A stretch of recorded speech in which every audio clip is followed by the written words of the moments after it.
Assalamualaikum warahmatullahi wabarakatuh. Waalaikumsalam warahmatullahi wabarakatuh. Innal hamdalillah nahmaduhu wa nasta'inuhu wa nastaghfiruh wa na'udzu billahi min syururi anfusina wa min sayyiati a'malina. May yahdihillahu fala mudhillalah wa may yudlilhu fala hadiyalah. Asyhadu an la ilaha illallah wahdahu la syarikalah wa asyhadu anna Muhammadan abduhu wa rasuluh. Ya ayyuhalladzina amanu taqullaha haqqa tuqatih wa la tamutunna illa wa antum muslimun. Ya ayyuhalladzina amanu taqullaha wa qulu qawlan sadida yuslih lakum a'malakum wa yaghfir lakum dhunubakum wa may yuti'illaha wa rasulahu faqad faza fawzan 'azima. Amma ba'd.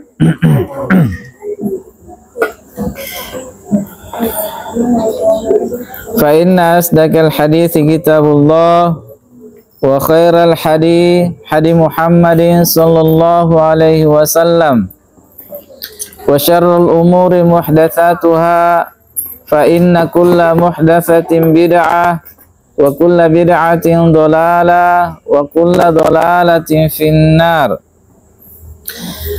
Alhamdulillah, senantiasa kita panjatkan puji syukur kita kehadirat Allah Subhanahu wa taala yang senantiasa mencurahkan kepada kita seluruhnya beragam banyaknya nikmat-nikmatnya, beragam banyaknya rahmat dan kasih sayangnya, sehingga di malam hari ini tetap kita kembali dipertemukan di tempat ini dalam rangka kita mempelajari agama yang Allah Subhanahu wa taala ridhoi ini, yaitu agama Islam. Ketahuilah adik-adikku sekalian bahwa surga dan neraka itu sudah ada. Surga dan neraka itu sudah ada semenjak sebelum manusia itu diciptakan. Dan surga dan neraka itu semenjak dia ada, maka dia tidak akan pernah hancur, dia tidak akan pernah lenyap, dan dia tidak akan pernah binasa. Keberadaannya akan kekal, dia tidak akan hilang lagi. Surga dan neraka semenjak diciptakannya oleh Allah Subhanahu wa taala itu tidak akan pernah lagi hilang untuk selama-lamanya. Dia akan kekal, dan barang siapa yang Allah Subhanahu wa taala masukkan ke dalam surganya, maka sungguh dia telah beruntun dengan keberuntungan yang terbesar. Siapa yang Allah Subhanahu wa taala masukkan ke dalam surganya, maka dia telah mendapatkan kebaikan yang teramat besar. Dan setiap orang yang Allah Subhanahu wa taala masukkan ke dalam surganya, ketahuilah adik-adikku sekalian, itu bukanlah karena amalan dari seorang hamba itu, melainkan itu semata karena rahmat dan karunia Allah Subhanahu wa taala yang Allah limpahkan kepada hamba-hambanya. Dan barang siapa yang Allah Subhanahu wa taala masukkan ke dalam nerakanya, maka sungguh dia telah mendapatkan kehinaan, kecelakaan yang terbesar, kehancuran yang terbesar. Dan barang siapa yang Allah Subhanahu wa taala masukkan ke dalam nerakanya, maka itu semata-mata karena keadilan Allah Subhanahu wa taala untuk menghukumi hamba-hambanya yang senantiasa memperturutkan hawa nafsunya, yang senantiasa melakukan dosa demi dosa. Ini adalah keadilan dari Allah Subhanahu wa taala. Dan ketahuilah adik-adikku sekalian bahwa keyakinan kita sebagai kaum muslimin yang senantiasa berpegang teguh di atas Al-Quran dan Sunnah Nabi Sallallahu Alaihi Wasallam, maka kita seluruhnya meyakini bahwa surga dan neraka itu sudah ada. Dan ini pula yang diyakini oleh seluruh imam-imam kaum muslimin yang berada di atas manhaj Ahlus Sunnah wal Jamaah. Mereka seluruhnya meyakini bahwa surga dan neraka itu sudah ada. Walaupun ada sebagian dari kaum yang bodoh, sebagian dari kelompok-kelompok yang sesat, yang mereka mengatakan surga dan neraka itu belum dicipta. Nanti Allah Subhanahu wa taala menciptakan surga dan neraka nanti di akhirat, nanti setelah hari kiamat. Ini adalah kelompok yang bodoh, ini adalah pemahaman yang sesat. Ini adalah kelompok yang mengikuti hawa nafsunya dalam berpendapat.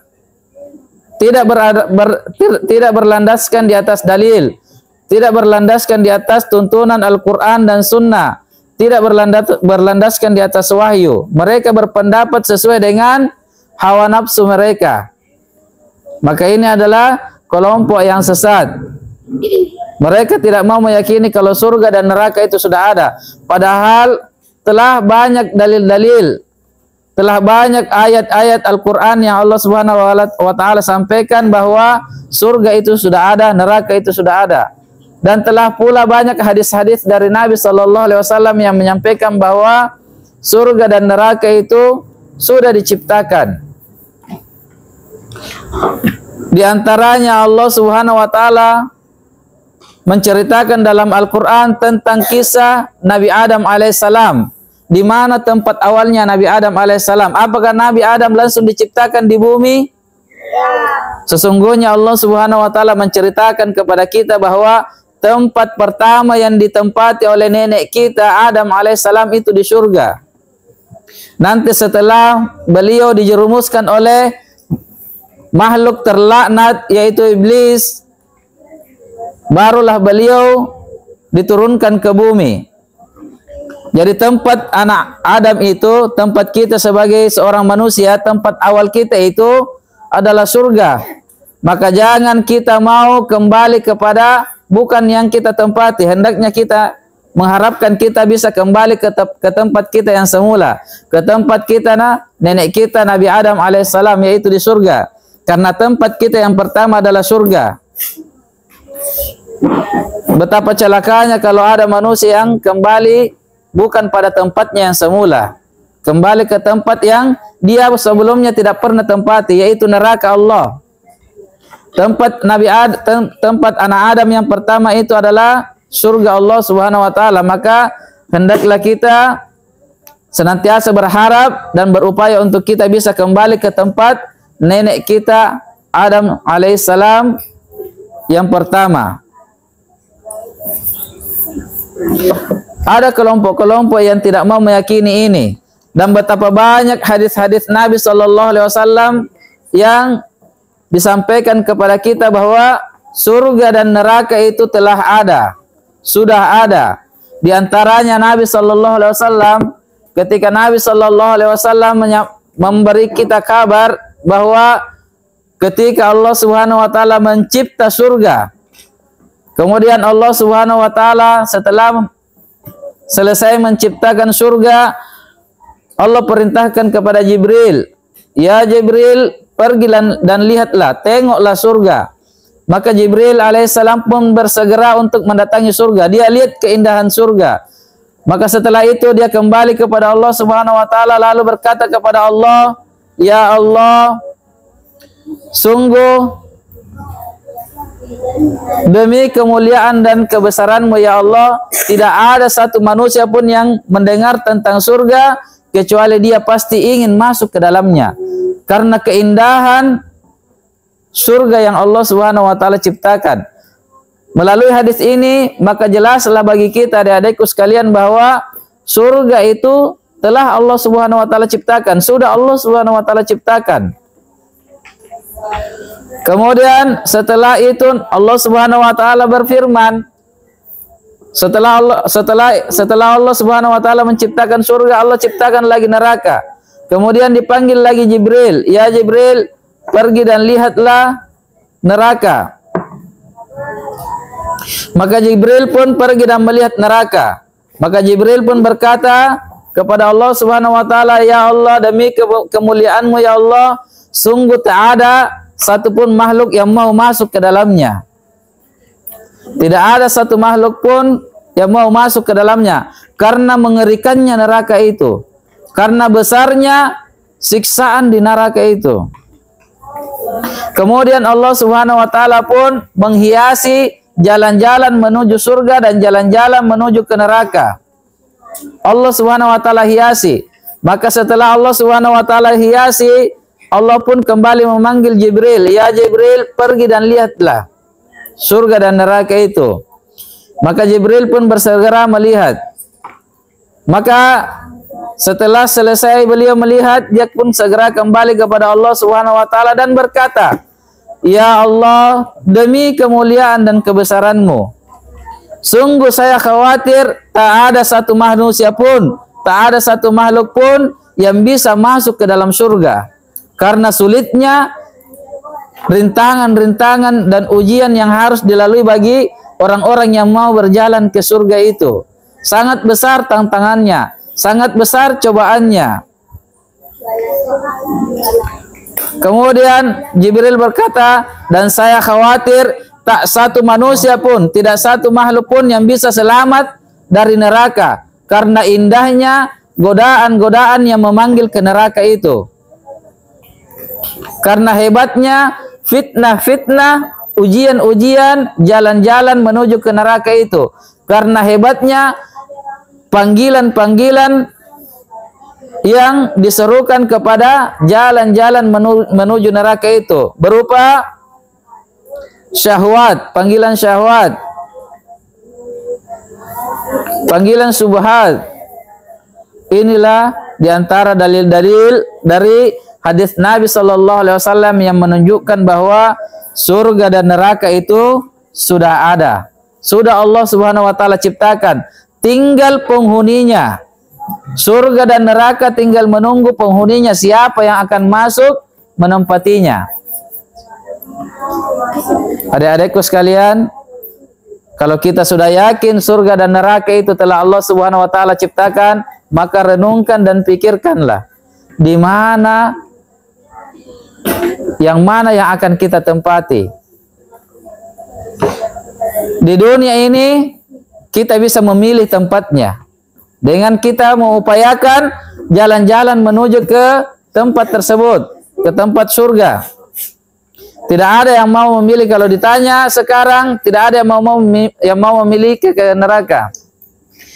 Tidak ada satu orang pun yang mau memilih jalan ke neraka kalau ditanya. Namun ketika diperhadapkan dengan perbuatannya, diperhadapkan dengan amalannya, senantiasa yang dia laksanakan itu, yang dia kerjakan, jalan-jalan menuju neraka, dan sedikit jalan-jalan menuju surga yang dia kerjakan. Lihatlah manusia di zaman ini, lihat manusia di saat ini. Berapa banyak manusia yang hidup dalam satu kampung, namun berapa yang datang sholat di masjid kalau azan sudah berkumandang? Coba perhatikan adik-adikku sekalian. Padahal mereka yang tidak sholat itu kalau ditanya, "Kamu mau masuk surga atau mau masuk neraka?" Pasti dia bilang mau masuk surga. Namun dia tidak mau menempuh jalan-jalan ke surga itu. Perhatikan adik-adikku sekalian. Kalau kita sudah yakin bahwa surga dan neraka itu sudah Allah Subhanahu wa taala ciptakan, maka renungkan dan pikirkanlah di mana, jalan mana yang mau kita tempuh untuk kita bisa tempati dari dua tempat ini. Karena tidak ada tempat ketiga. Tidak ada ke tempat ketiga. Di akhirat nanti hanya ada dua tempat. Kalau bukan surga, neraka. Dan yakini ini, surga dan neraka sudah Allah Subhanahu wa taala ciptakan. Dan berlepas dirilah dari segala macam bentuk keyakinan-keyakinan dari kelompok-kelompok sesat yang menyimpang dari ajaran yang hak, yang menyimpang dari kebenaran yang Allah Subhanahu wa taala turunkan. Yang mereka mengatakan surga dan neraka itu belum diciptakan oleh Allah Subhanahu wa taala, padahal tempat yang pertama yang ditempati nenek kita Adam alaihissalam adalah surga, bukan bumi. Jadi ini menunjukkan dalil yang sangat jelas bahwa surga itu sudah ada sejak sebelum diciptakannya Adam alaihissalam. Baik adik-adikku sekalian, malam ini kita akan melanjutkan sedikit pelajaran kita, yakni kitab Sirah Nabawiyah, kisah hidup perjalanan Nabi Sallallahu Alaihi Wasallam yang teramat indah, teramat mulia, teramat penuh dengan ilmu, penuh dengan pelajaran, penuh dengan akhlak yang patut untuk kita contohi. Manusia terbaik, manusia satu-satunya manusia yang Allah Subhanahu wa taala rekomendasi bahwa segala yang diucapkannya itu adalah wahyu yang diwahyukan, bukan berdasarkan dari hawa nafsu. Segala yang diucapkan oleh Nabi Sallallahu Alaihi Wasallam itu adalah wahyu yang diwahyukan. Ini adalah jaminan dari Allah Subhanahu Wa Taala.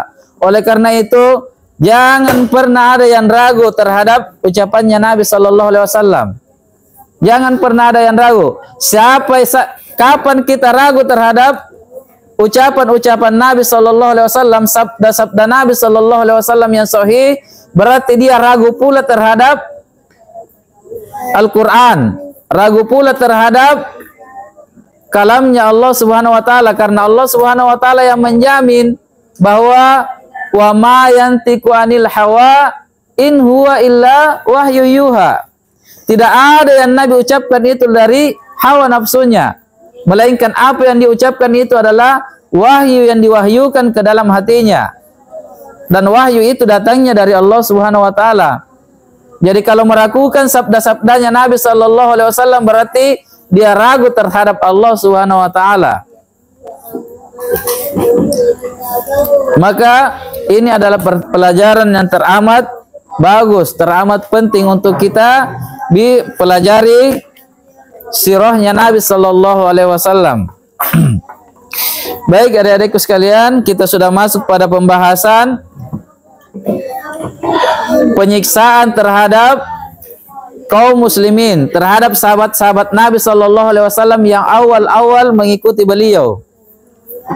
Ketahuilah adik-adikku sekalian, sahabat-sahabat Nabi Sallallahu Alaihi Wasallam yang awal itu betul-betul mereka adalah manusia-manusia pilihan Allah Subhanahu wa taala, manusia-manusia terbaik, manusia pilihan Allah Subhanahu wa taala, di mana mereka memiliki jiwa-jiwa yang sangat besar, mereka memiliki kesadaran yang sangat penuh. Mereka sadar betul-betul menyadari bahwa dengan mengikuti dakwahnya Nabi Sallallahu Alaihi Wasallam berarti dia telah siap menghadapi kematian. Mereka telah siap menyerahkan dirinya kepada kematian. Mereka telah siap menyerahkan dirinya kepada Allah Subhanahu wa taala. Mereka sadar betul bahwa dengan mengikuti dakwahnya Nabi Sallallahu Alaihi Wasallam mereka akan mengalami berbagai macam kesulitan, berbagai macam cobaan, berbagai macam penyiksaan dari musuh-musuh Allah Subhanahu wa taala. Mereka sadar betul, namun mereka tetap kokoh bertahan dan tidak goyah dari keimanannya walaupun mengalami berbagai macam siksaan dan penindasan. Inilah manusia-manusia pilihan Allah Subhanahu wa taala yang Allah pilih untuk mendampingi nabinya alaihissalam, yang Allah pilih untuk mendampingi nabinya, rasulnya, untuk mengemban dakwah ini, untuk menegakkan kalimat yang hak, untuk menegakkan agama Islam ini. Manusia-manusia pilihan. Dan ketahuilah adik-adikku sekalian, manusia-manusia pilihan ini bukanlah berasal dari keturunan yang terhormat, bukanlah berasal dari, kebanyakan mereka bukan berasal dari orang-orang kaya, bukan orang yang ditokohkan, bukan orang yang terhormat, melainkan kebanyakan mereka adalah berasal dari kalangan para budak, orang-orang yang direndahkan, orang-orang yang dianggap sepele, orang-orang yang selalu dihinakan. Namun ketahuilah adik-adikku sekalian, mereka itu adalah manusia yang dihinakan di muka bumi, namun mereka sangat terkenal di kalangan penduduk langit. Mereka senantiasa dipuji-puji oleh makhluk terbaik di sisi Allah Subhanahu wa taala. Mereka itu manusia yang dikagumi di kalangan penduduk langit. Mereka terkenal di atas, walaupun di muka bumi ini mereka dihinakan oleh musuh-musuh Allah Subhanahu wa taala. Walaupun mereka dari kalangan budak, walaupun mereka dari kalangan orang-orang yang rendah, namun mereka manusia yang paling mulia nanti di akhirat. Manusia yang paling tinggi derajatnya nanti di akhirat. Manusia yang akan berbahagia nanti dengan kebahagiaan yang sangat besar yang Allah Subhanahu wa taala siapkan untuk mereka.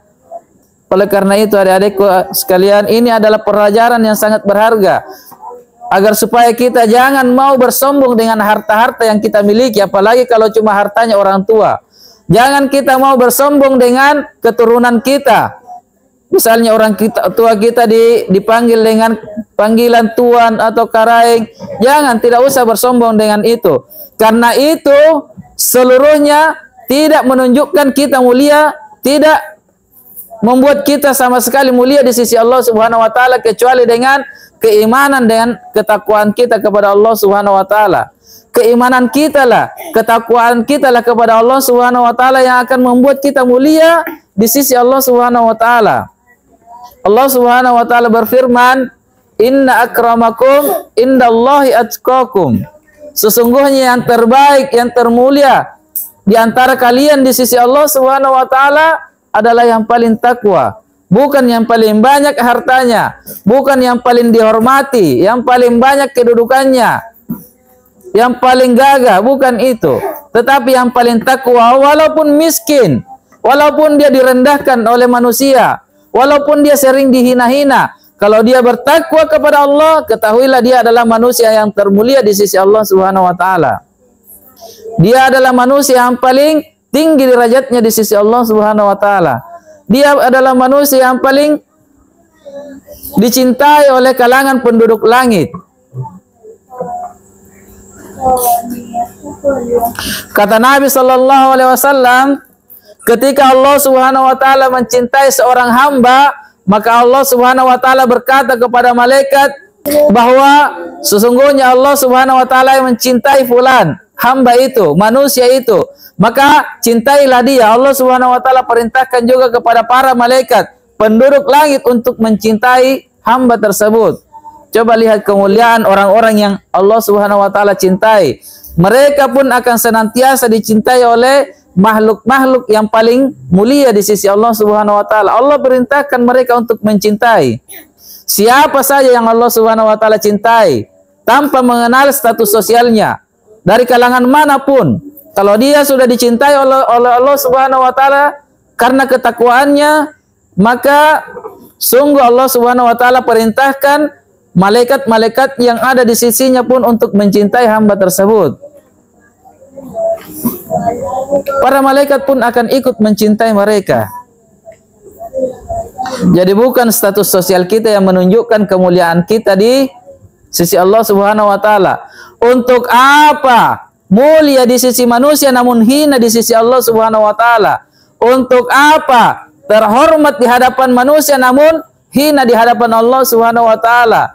Untuk apa tinggi jabatan dan kedudukannya di hadapan manusia namun rendah di hadapan Allah Subhanahu wa taala? Untuk apa itu adik-adikku sekalian?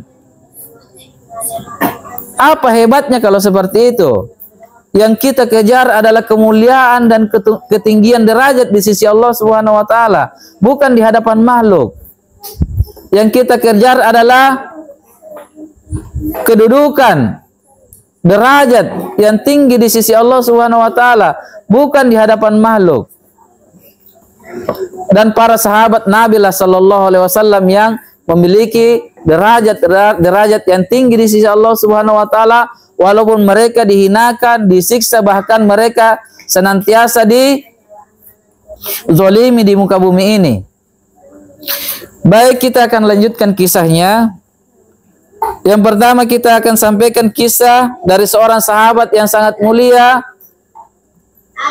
Beliau bernama Ummu Ubais, seorang budak perempuan. Beliau adalah seorang budak wanita milik Bani Zuhrah. Budak perempuan yang merupakan sahabiahnya Nabi Sallallahu Alaihi Wasallam. Kemudian beliau pun disiksa. Sejak masuk Islamnya, beliau sudah disiksa oleh majikannya yang bernama Al-Aswad bin Abdu Yaguth. Mereka termasuk musuh besar Nabi Sallallahu Alaihi Wasallam dan termasuk orang-orang yang suka mengolok-olok Nabi Sallallahu Alaihi Wasallam, mencaci-caci maki Nabi Sallallahu Alaihi Wasallam.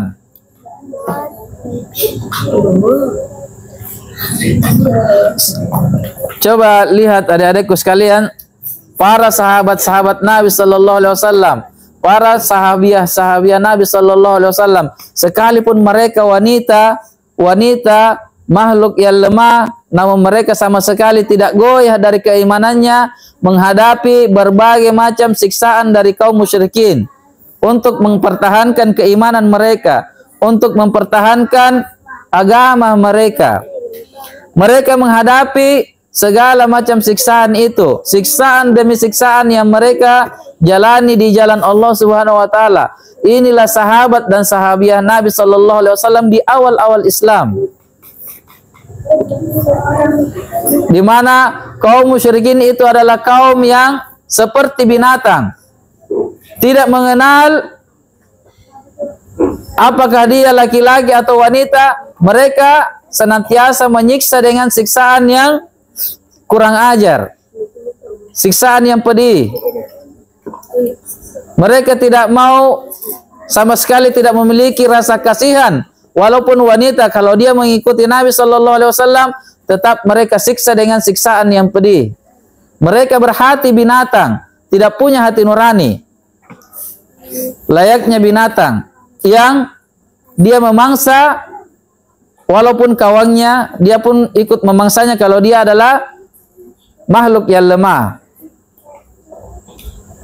Kemudian yang setelahnya adalah seorang budak wanita dari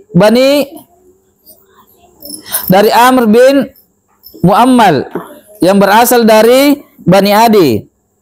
Wanita ini sering disiksa sampai tuannya lelah, sampai tuannya capek, disiksa sampai capek. Dan tuannya itu adalah Umar bin Khattab radhiyallahu taala anhu. Sebelum Islamnya Umar, sebelum Islamnya, dia memiliki budak perempuan dan dia suka menyiksa. Ketika dia mengetahui bahwa budaknya ini telah masuk Islam, dia pun sering menyiksa budaknya ini, budak perempuannya ini, sampai betul-betul dia lelah. Setelah dia lelah, dia pun berkata, sungguh saya meninggalkan, berhenti dari menyiksamu bukan karena saya kasihan kepadamu, melainkan saya sudah capek, sudah tidak ada lagi tenaga, sudah capek dia dalam menyiksa. Coba bayangkan adik-adikku sekalian, bagaimana pedihnya itu, disiksa sampai orang capek menyiksa kita. Dan yang menyiksanya itu bukan laki-laki yang lembek, bukan laki-laki yang lemah, orang kuat, Umar, manusia yang ditakuti.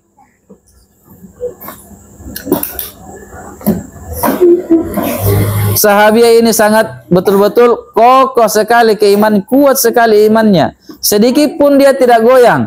Di mana ketika itu seluruh manusia takut terhadap Umar, namun sedikit pun dia, budak wanita ini, sahabiah Nabi Sallallahu Alaihi Wasallam ini, sedikit pun dia tidak takut terhadap Umar radhiyallahu taala anhu. Dia hanya takut kepada Allah Subhanahu wa taala. Dia takut kalau dia meninggalkan Islam, dia keluar dari Islam, dia takut Allah Subhanahu wa taala akan memasukkan dia ke dalam nerakanya. Dia lebih takut kepada Allah Subhanahu wa taala daripada kejamnya Umar, daripada siksaan Umar. Sehingga sedikit pun dia sama sekali tidak melepas tali Islam dari dirinya. Beliau tetap kokoh mempertahankan Islam walaupun disiksa dengan siksaan yang sangat pedih. Coba lihat adik-adikku sekalian, sedikit kita membayangkan, mungkin bisa kita sedikit membayangkan tentang keadaan sahabat-sahabat Nabi Sallallahu Alaihi Wasallam ini, sahabat dan sahabiahnya Nabi Sallallahu Alaihi Wasallam ini. Bagaimana mereka memperjuangkan Islam? bagaimana mereka mempertahankan Islam. Andai kata mereka lemah, andai kata mereka lari dari Islam, andai kata mereka keluar dari Islam, mungkin Islam tidak akan tegak sampai sekarang. Mungkin Islam itu hanya berada di zaman Nabi Shallallahu Alaihi Wasallam, tidak akan sampai kepada kita. Namun karena kokohnya, kuatnya keimanan mereka, sehingga Islam itu bisa sampai kepada kita dan kita bisa menikmati indahnya Islam ini. Oleh karena itu, bersyukurlah kita kepada Allah Subhanahu wa taala, karena Allah Subhanahu wa taala telah memilih manusia-manusia terbaik yang mendampingi nabi-nabinya. Manusia-manusia yang kokoh, bahkan lebih kokoh dari gunung dalam mengiringi perjuangan nabinya sallallahu alaihi wasallam. Sahabat-sahabat Nabi sallallahu alaihi wasallam itu betul-betul mereka adalah radhiyallahu taala anhu. Betul-betul manusia yang Allah Subhanahu wa taala ridhoi. Direkomendasi oleh Allah Subhanahu wa taala bahwa mereka adalah radhiyallahu an. Allah ridho terhadap mereka. Betul-betul Allah ridho terhadap mereka dan mereka pun ridho dengan Allah Subhanahu wa taala. Mereka, dengar-dengar adik-adikku sekalian, mereka itu sahabat-sahabat Nabi, sedikit pun tidak ada yang keluar dari mulutnya kalimat-kalimat penentangan kepada Allah Subhanahu wa taala ketika Allah dan Rasulnya sudah menetapkan sebuah perintah. Ketika Allah Subhanahu wa taala sudah menetapkan sebuah perintah dan Nabi sallallahu alaihi wasallam sudah perintahkan kepada mereka, yang senantiasa keluar dari lisan-lisan mereka adalah atiullah wa atiur rasul. Atiullah wa atiur rasul. Kami taat kepada Allah dan kami taat kepada Rasul. Sama sekali mereka tidak pernah tersirat dari wajah maupun dari ucapannya kata-kata berat untuk mereka melaksanakan perintah-perintah Allah Subhanahu wa taala. Itulah sahabat-sahabat Nabi sallallahu alaihi wasallam. Betul-betul mereka adalah radhiyallahu an. Allah ridho terhadap mereka. Tidak ada gambaran manusia selain dari sahabat-sahabat Nabi sallallahu alaihi wasallam yang betul-betul ketaatannya sedemikian besar kepada Allah Subhanahu wa taala, sedemikian tinggi kepada Allah Subhanahu wa taala dan Rasulnya. Apapun yang Nabi katakan senantiasa mereka taati. Apapun yang Allah perintahkan senantiasa mereka taati. Mereka tidak berpikir panjang apakah yang Allah perintahkan itu kebaikan atau kejelekan. Mereka tidak memikirkan. Yang jelas kalau Allah sudah perintahkan, Nabi sudah perintahkan, sami'na wa ata'na. Kapan Allah Subhanahu wa taala memerintahkan kepada mereka sesuatu, maka senantiasa yang keluar dari lisan-lisan mereka adalah sami'na wa ata'na. Kami mendengar dan kami taat. Beda dengan orang-orang munafik. Beda dengan orang-orang yang lain di ucapan dan lain di hatinya. Beda dengan orang-orang yang lemah keimanannya, yang ucapannya mengatakan sami'na wa asaina, kami mendengar dan kami tidak mentaati. Ini kalimat-kalimatnya orang munafik. Kalau dikatakan ada perintah dari Allah Subhanahu wa taala, Allah Subhanahu wa taala mewajibkan kita untuk salat 5 waktu misalnya, mereka juga mengatakan sami'na, kami mendengar, wa asaina, namun kami tidak mentaati, kami melalaikannya. Betul-betul para sahabat dan sahabiah Nabi sallallahu alaihi wasallam itu adalah manusia-manusia pilihan Allah Subhanahu wa taala. Suatu ketika Nabi sallallahu alaihi wasallam bersabda, Nabi sallallahu alaihi wasallam katakan, saya diperintah oleh Allah Subhanahu wa taala untuk memerangi manusia, untuk berperang, untuk memerangi manusia agar mereka menegakkan kalimat yang hak, agar mereka mengucapkan kalimat yang benar, agar mereka mau bersaksi bahwa la ilaha illallah, tidak ada Tuhan yang berhak disembah kecuali Allah. Nabi Shallallahu Alaihi Wasallam mengatakan, saya diperintah untuk menegakkan kalimat ini. Barang siapa yang mengikutinya, siapa saja yang mau mengikuti kalimat yang benar ini, siapa yang mau mentaati kalimat ini, maka darah dan hartanya telah terjaga dariku. Coba lihat adik-adikku sekalian, misi, jadi salah satu misi Nabi Shallallahu Alaihi Wasallam itu adalah diperintahkan untuk berperang, diperintahkan untuk memerangi manusia agar mereka seluruhnya bersaksi bahwa tidak ada Tuhan yang berhak disembah kecuali Allah Subhanahu wa taala. Kalau mereka sudah bersaksi akan perkara ini, kalau mereka sudah mau bersaksi bahwa hanya Allah yang berhak disembah dan yang selainnya tidak, maka darah dan hartanya telah terjaga dari Nabi Shallallahu Alaihi Wasallam. Tidak ada lagi yang boleh menumpahkannya dan tidak ada lagi yang boleh merampasnya. Inilah misi Nabi Shallallahu Alaihi Wasallam. Inilah salah satu misi Nabi Shallallahu Alaihi Wasallam yang Nabi Shallallahu Alaihi Wasallam emban. Dan ketahuilah, para sahabat Nabi Shallallahu Alaihi Wasallam itu sadar betul bahwa mereka telah mengikuti seorang Nabi yang memiliki misi untuk berperang.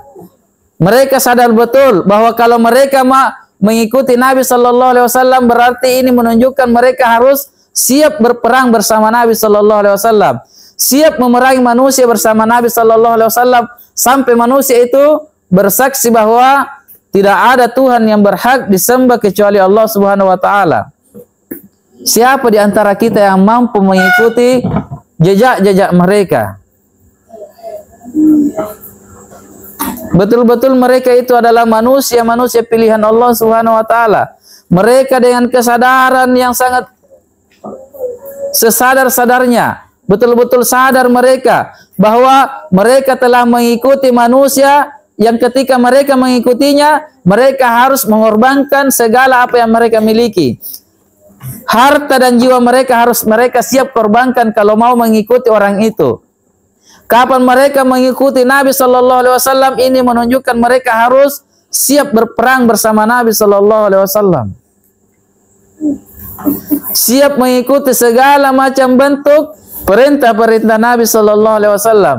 Dan salah satu misi Nabi Shallallahu Alaihi Wasallam yang diberikan oleh Allah Subhanahu Wa Taala adalah berperang, memerangi manusia, untuk mereka mengucapkan kalimat kebenaran, kalimat yang hak, kalimat la ilaha illallah. Maka perhatikan ini adik-adikku sekalian, perhatikan ini. Perhatikan ini. Jangan sama sekali ada di antara kita yang mau meremehkan apalagi mengolok-olok sahabat-sahabat Nabi Sallallahu Alaihi Wasallam. Nabi marah, Nabi benci dan Nabi murka terhadap orang-orang yang mengolok-olok sahabatnya, menjelek-jelekkan sahabatnya. Pernah suatu ketika ada seseorang yang menyakiti sahabat-sahabat yang awal, sahabat-sahabat yang pertama-tama masuk Islam. Dia menyakiti dengan ucapannya, dia menyindirnya, dia menyakiti dengan ucapannya. Maka Nabi Shallallahu Alaihi Wasallam marah dengan kemarahan yang besar, sambil beliau mengatakan, sungguh satu mut yang dikeluarkan oleh sahabat-sahabatku ini tidaklah bisa menyaingi dengan satu gunung yang kalian keluarkan di jalan Allah Subhanahu wa taala, emas. Satu gunung emas yang kalian infakkan di jalan Allah Subhanahu wa taala tidaklah lebih banyak, lebih tinggi nilainya di sisi Allah Subhanahu wa taala dengan satu mut saja yang dikeluarkan oleh sahabat-sahabat Nabi sallallahu alaihi wasallam yang awal. Karena besarnya kedudukan mereka di sisi Allah Subhanahu wa taala, karena besarnya perjuangan mereka terhadap Islam. Karena betul-betul mereka sahabat-sahabat yang awal itu, subhanallah, betul-betul mereka pasrah betul terhadap hukum-hukum Allah Subhanahu wa taala. Betul-betul mereka pasrah terhadap apapun yang Allah Subhanahu wa taala takdirkan untuknya. Sama sekali mereka tidak memiliki keberatan di dalam hati mereka untuk menjalani segala macam siksaan itu, untuk mereka tetap mempertahankan agama mereka, untuk mereka tetap mempertahankan keimanan mereka.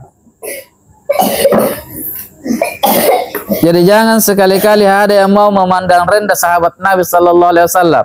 Jangan sekali-kali ada yang mau mengolok-olok sahabat Nabi sallallahu alaihi wasallam sebagaimana agama-agama kafir. Agama-agama kafir, Syiah Rafidah yang mengolok-olok sahabat Nabi sallallahu alaihi wasallam yang mulia, yang mengolok-olok sahabat Nabi sallallahu alaihi wasallam yang termulia, Abu Bakar, Umar, Utsman, mereka olok-olok sahabat-sahabat Nabi sallallahu alaihi wasallam yang mulia ini. Khalifah Nabi sallallahu alaihi wasallam, khalifah pengganti Nabi sallallahu alaihi wasallam. Mereka itu bukan Islam. Mereka itu adalah orang-orang yang keluar dari Islam. Telah disepakati oleh para ulama, imam kaum muslimin, bahwa siapa saja yang mengolok-olok sahabat-sahabat Nabi sallallahu alaihi wasallam yang mulia, yang mengolok-olok Abu Bakar, yang mengolok-olok Umar, yang mengolok-olok Utsman, maka dia telah keluar dari Islam, dia telah kafir. Ini disepakati oleh imam kaum muslimin. Mereka semuanya bersepakat, siapa yang mengolok-olok sahabat-sahabat Nabi sallallahu alaihi wasallam, terutama yang tiga ini yang sangat mulia dalam Islam ini, maka sungguh dia telah kafir. Dia bukan lagi Islam. Mati di atas itu tidak pantas disolati.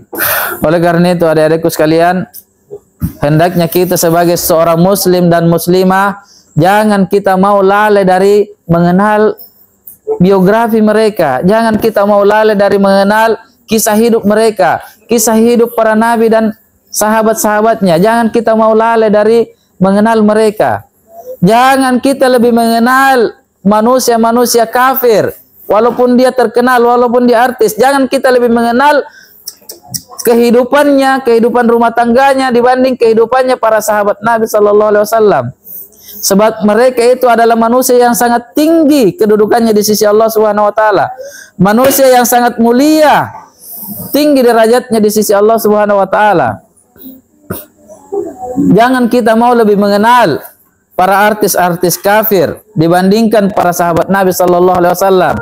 Kita sebagai kaum muslimin dan muslimat, hendaknya kita lebih mengetahui tentang riwayat-riwayat hidup mereka, panutan kita. Mereka itu adalah tauladan-tauladan kita. Mereka itu adalah panutan kita, tauladan kita.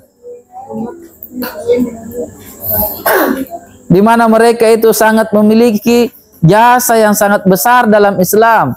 Mereka itu adalah manusia yang paling berjasa dalam Islam. Manusia yang paling berjasa dalam agama kita. Maka hendaknya kita mengetahui nama-nama mereka dan biografi mereka. Jangan cuma mengenal nama-nama artis dan mengetahui siapa. Kalau artis cepat sekali dihafal. Artis yang paling terkenal dihafal semua, dihafal juga istrinya, dihafal juga anak-anaknya, dihafal juga rumahnya, dihafal juga mobilnya, dihafal semua tentang bagaimana keadaannya. Menangisnya juga dihafal, ketawanya juga dihafal. Sampai di sini dulu. Subhanakallahumma wa bihamdik, asyhadu an la ilaha illa anta, astaghfiruka wa atubu ilaik. Assalamualaikum warahmatullahi wabarakatuh.